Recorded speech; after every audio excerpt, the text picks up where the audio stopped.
Assalomu alaykum hurmatli obunachilarim va tomoshabinlar.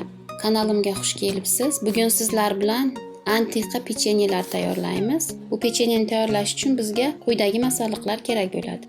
Idishimizga 250 gram quyultirilgan sut solamiz.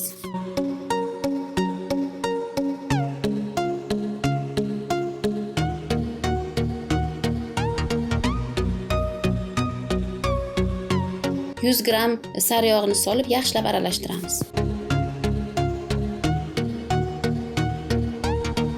Aralashmamizga 100 gram makkajo'xori kraxmali hamda 150-200 gram un solib yaxshilab xamir qoramiz.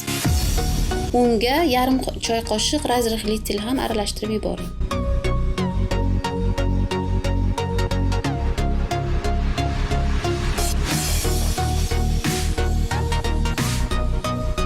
Mana ko'rganingizdek juda ham ajoyib xamir bo'ladi. Bunga 4 burchak shakl berib, xolodilnikka 1 soat davomida qo'yamiz.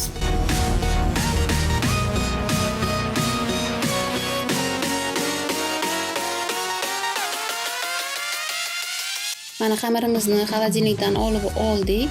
Endi bunga pechenye shakllarini berib, chiroyli qilib kesib olamiz bir xil qilib.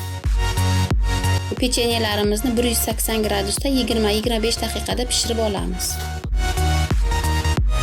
Pechenyelarimiz pishguncha biz glazurimizni tayyorlab olamiz. Glazur tayyorlash uchun bizga 2 osh qoshiq kakao, 2 osh qoshiq shakar, yarim osh qoshiq un va yarim piyola suv kerak bo'ladi. Pishirib olgandan so'ng 2 osh qoshiq sariyog' solib aralashtirib olamiz.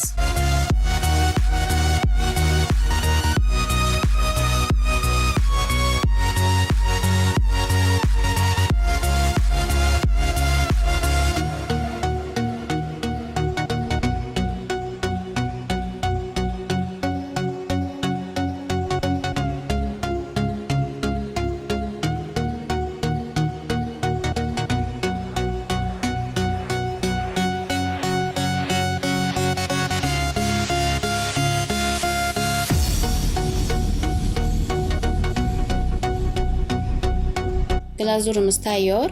Endi pechenyelarimizni ham pishirib oldik.